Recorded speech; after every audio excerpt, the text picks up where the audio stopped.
नमस्कार दोस्तों, स्वागत है आप सभी का हमारे YouTube channel magic education trick पर। तो दोस्तों हम लोग यहाँ पर जीएस का टेस्ट सॉल्व करने वाले हैं और यहाँ पर आपके 27 क्वेश्चन लिए गए हैं जो कि बहुत ही महत्वपूर्ण हैं। और अगर आपने अभी तक हमारे प्लेलिस्ट में जाकर वीडियो नहीं देखा है तो देख सकते हैं, वहाँ पर आपके लगभग आपके एग्जाम से करीब 27 से 28 आपके पार्ट बनाए गए हैं जो कि आपको हिंदी से और आपके सामान्य अध्ययन से संबंधित हैं। और साथ में अगर आप नए हैं तो चैनल को सब्सक्राइब कर लीजिए और यहाँ पर बेल आइकन जरूर दबाइएगा ताकि वीडियो की नोटिफिकेशन आपके पास जा सके। चलते हैं यहाँ पर क्वेश्चन आपका 26 से स्टार्ट करते हैं जो कि आपके सामान्य ज्ञान से है। क्वेश्चन आपका कह रहा है, बिरजू महाराज का संबंध किस शास्त्रीय नृत्य से संबंधित है? तो शास्त्रीय नृत्य जो कि आपका बिरजू महाराज हैं ये आपके कथक से संबंधित हैं। आपका जवाब हो जाएगा बी नंबर, कथक से। ठीक है, और कथक से संबंधित और भी आपके होते हैं बिरजू महाराज के साथ साथ, जैसे कि आपने नाम सुना होगा बिंदाजी महाराज और आपके लच्छू महाराज। ठीक है, ये कथक से संबंधित है। वहीं पर आपका कथकली जो है, तो कथकली आपका जो शास्त्रीय नृत्य है वो आपका कहाँ से है? केरल से। कैसे याद करेंगे? का यहाँ पर है, ली यहाँ से है और केरल में भी का और आपका ला होता है। तो केरल का आपका कौन सा है? कथकली। कथकली में आपको एक याद रख लेना है, जैसे कि आपका उदय शंकर। तो उदय शंकर आपके शास्त्रीय जो नृत्य हैं किसके हैं? कथकली से हैं। भारतनाट्यम की बात करें तो भारतनाट्यम आपका तमिलनाडु राज्य का है। और भारतनाट्यम में देखा जाए तो आपके यामिनी कृष्ण मान सिंह और सोनल मान सिंह, ये आपके हमेशा क्वेश्चन आपसे पूछा जाता है। मणिपुरी को तो जानते होंगे, मणिपुर आपका मणिपुर से संबंधित है। और इसमें से आपके अमली सिंह आपके महत्वपूर्ण आपके इसके नर्तक हैं। चलते हैं नेक्स्ट क्वेश्चन की ओर। क्वेश्चन आपसे कह रहा है 27 नंबर, भारत में किस राज्य में सर्वाधिक साक्षरता दर है? तो सर्वाधिक साक्षरता दर किस राज्य में है? आपका जवाब हो जाएगा यहाँ पर केरल। ठीक है, केरल में साक्षरता दर आपकी जो है सर्वाधिक है। कितनी है? 94%। 94% यहाँ की साक्षरता दर है। अगर यहीं पर बात करें मिजोरम की, ठीक है, तो मिजोरम जो आता है उसके बाद आपका 91% है और त्रिपुरा है 88% होता है। ठीक है, चलते हैं नेक्स्ट क्वेश्चन की ओर। क्वेश्चन आपसे पूछा है जो कि हमेशा क्वेश्चन पूछा जाता है, ब्रह्म समाज की स्थापना किसने की थी? ब्रह्म समाज, तो ब्रह्म समाज की स्थापना किसने किया था? आपका जवाब हो जाएगा राजा राम मोहन राय। ठीक है, राजा राम मोहन राय। यहाँ पर जैसे कि आपका होता है कि आर्य समाज, तो आर्य समाज की स्थापना किसने किया था? स्वामी दयानंद सरस्वती। ठीक है, स्वामी दयानंद सरस्वती ने किसने किया था? आर्य समाज की स्थापना किया था। चलते हैं नेक्स्ट क्वेश्चन की ओर। क्वेश्चन आपसे कह रहा है, विश्व में प्लेटिनम का उत्पादन किस देश में सर्वाधिक होता है? तो विश्व में सर्वाधिक जो प्लेटिनम होता है इसका उत्पादन आपका दक्षिण अफ्रीका करता है। लगभग आपका 75% आपका अफ्रीका तथा दक्षिण अफ्रीका में होता है। अगर बात करें रूस की, तो रूस में होता है 13%, कनाडा में होता है 3% और अमेरिका में होता है 2%। ठीक है, तो इसके अकॉर्डिंग आपका जवाब हो जाएगा यहाँ पर ए नंबर। नेक्स्ट क्वेश्चन आपसे कह रहा है, सर्वाधिक प्राचीन पुराण कौन सा है?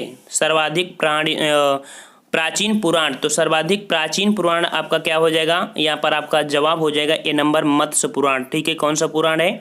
मत्स्य पुराण है जो सर्वाधिक है। और यहाँ पर पुराणों की संख्या बात करें तो पुराणों की संख्या कितनी होती है? 18, जिनमें से 5 आपके होते हैं मत्स्य वायु। ठीक है, 5 आप समझ लीजिए जो मुख्यतः होते हैं, मत्स्य पुराण, विष्णु पुराण, ब्रह्म पुराण और भगवत पुराण। ठीक है, पुराणों में मत्स्य पुराण सबसे प्राचीन एवं प्रमाणिक आपका माना गया है।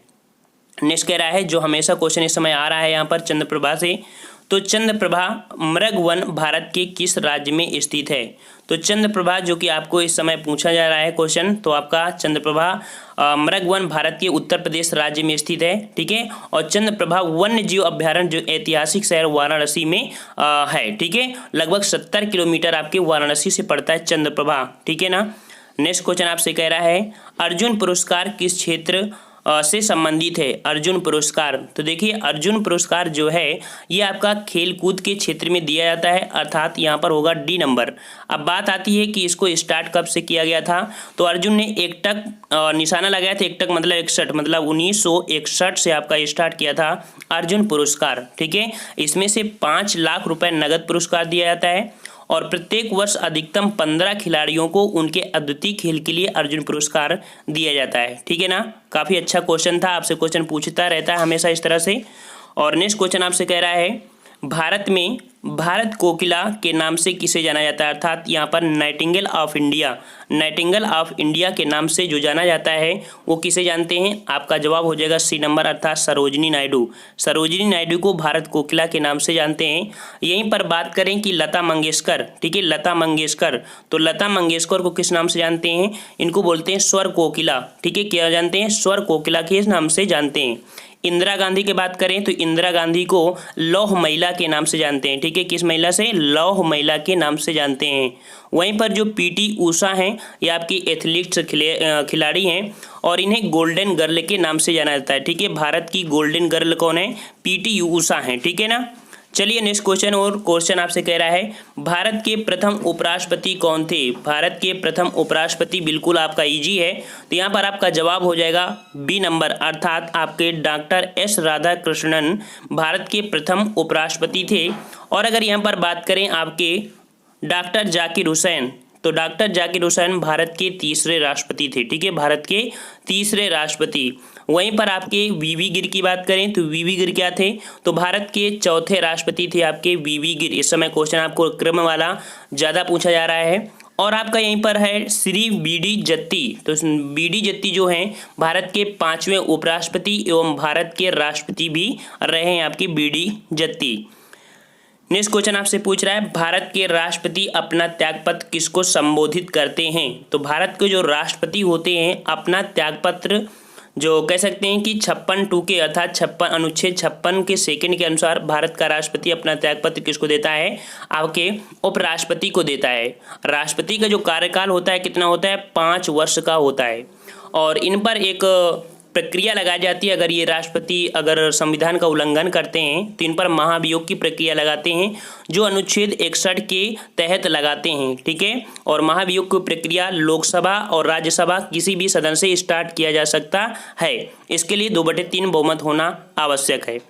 नेक्स्ट क्वेश्चन आपसे कह रहा है हैजा रोग से शरीर का कौन सा अंग प्रभावित होता है? हैजा रोग, तो हैजा रोग से आपको जो प्रभावित होता है, आपकी कौन प्रभावित होता है?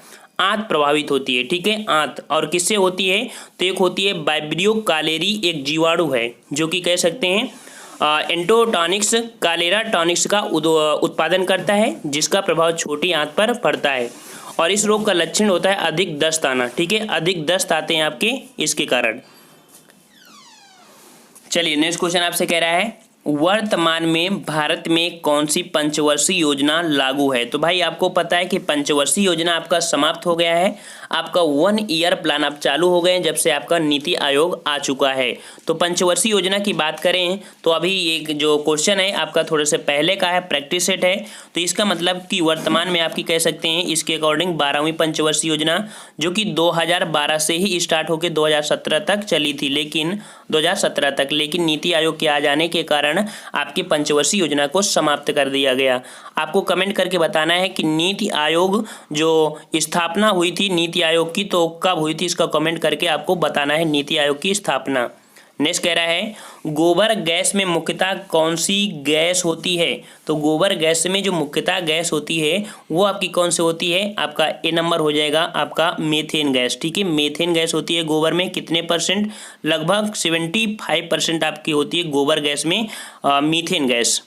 नेक्स्ट कह रहा है कैलकुलेटर किस प्रकार की कंप्यूटर कार्य पद्धति पर कार्य करता है? तो जो कैलकुलेटर होता है तो वो किस प्रकार कंप्यूटर पर कार्य पद्धति करता है? आपका जवाब हो जाएगा यहाँ पर सी नंबर, अर्थात डिजिटल कंप्यूटर की तरह आपका ये कार्य करता है। कैलकुलेटर आपका डिजिटल कंप्यूटर की भांति कार्य करता है, जो कि एक प्रकार का गणितीय गणना करता है कंप्यूटर में।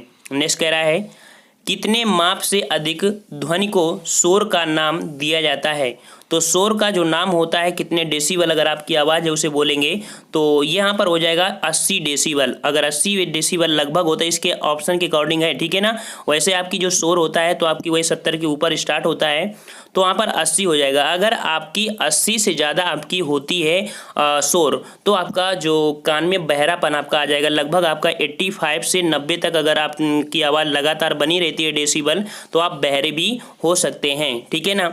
यहाँ पर एक वर्ड आता है कि तीव्रता, मतलब कि कह सकते हैं कि जैसे पतली आवाज़ किसी की आती है तो आवृत्ति कैसी है, तो आवृत्ति लड़कियों की आवृत्ति ज़्यादा होती है, लड़कों की कम होती है, ठीक है। वहीं पर सबसे ज़्यादा जो कह सकते हैं कि आवृत्ति वो मच्छर की होती है सबसे ज़्यादा, ठीक है ना। चलिए नेक्स्ट क्वेश्चन आपसे कह रहा है अंतर्राष्ट्रीय महिला दिवस कब मनाया जाता है। तो हर साल आपका अंतर्राष्ट्रीय महिला दिवस मनाते हैं कब, आपका जवाब हो जाएगा यहाँ पर कितना, 8 मार्च, ठीक है। 8 मार्च को मनाते हैं अंतर्राष्ट्रीय महिला दिवस। वहीं पर बात करते हैं 8 मई की, तो 8 मई को मनाते हैं विश्व रेड क्रॉस दिवस, या कह सकते हैं विश्व प्रवासी पक्षी दिवस, विश्व प्रवासी पक्षी दिवस। और साथ में विश्व रेड क्रॉस दिवस मनाया जाता है 8 मई को मनाते हैं।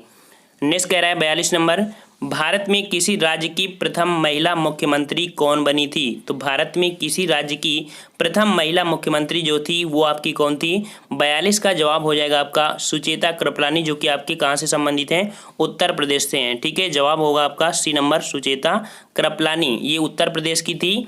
और साथ में अगर बात करें कि भारत का प्रथम महिला उच्चतम न्यायालय, तो महिला उच्चतम न्यायालय जो थी वो न्यायाधीश थी आपकी फातिमा बीबी, ठीक है। फातिमा बीबी जी थी, ये आपकी किससे संबंधित हैं, तो ये आपकी उच्चतम अर्थात सुप्रीम कोर्ट में न्यायाधीश के रूप में पहली महिला नियुक्ति की गई थी। नेक्स्ट क्वेश्चन आपसे कह रहा है उत्तर प्रदेश राज्य का भारत में क्षेत्रफल की दृष्टि से कौन सा स्थान है।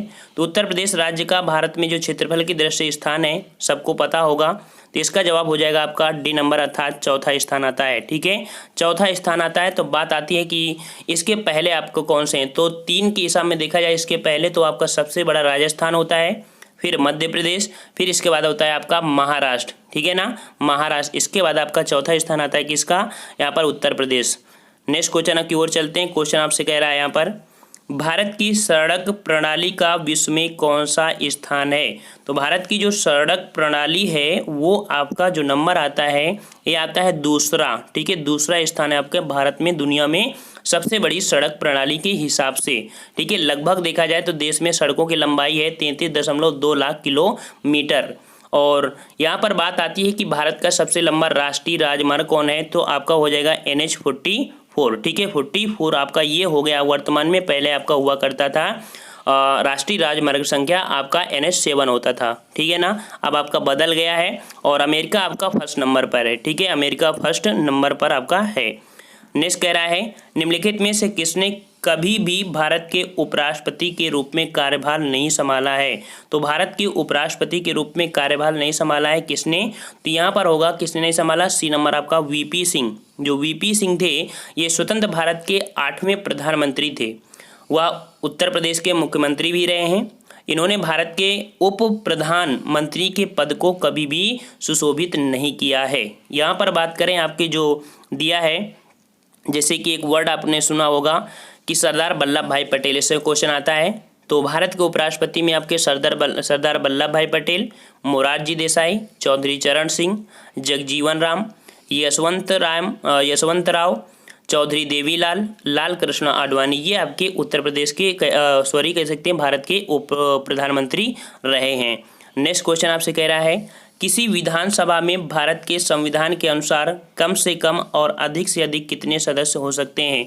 तो बात किसी कर रहा है आपके विधानसभा में, ठीक है। तो विधानसभा की बात कर रहा है, तो यहाँ पर 46 का जवाब हो जाएगा आपका डी नंबर अर्थात 60 और आपके 500, ठीक है। 60-500 मतलब कि विधानसभा जनता के प्रतिनिधियों का सदन है और इसकी न्यूनतम संख्या आपकी होती है 60 तथा अधिकतम संख्या कितनी हो सकती है, 500 हो सकती है। और जो विधानसभा की संरचना होती है आपके 170 के तहत किया जाता है, ठीक है। 170 के तहत होता है, ये आपके राज्यों से संबंधित है, ठीक है ना।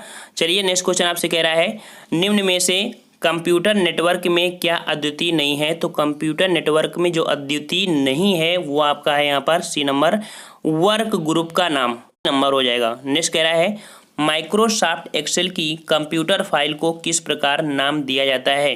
तो जो माइक्रोसॉफ्ट एक्सेल की आपकी कंप्यूटर फाइल होती है तो वो जो सेव होती है वो किस नाम से होती है, तो ये आपकी जो सेव होती है बी नंबर अर्थात XLS, इसके नाम से आपकी सेव होती है, नाम से आपकी सुरक्षित रखा जा सकता है। माइक्रो एक्सेल एक विंडो आधारित आपका स्प्रेडशीट प्रोग्राम है।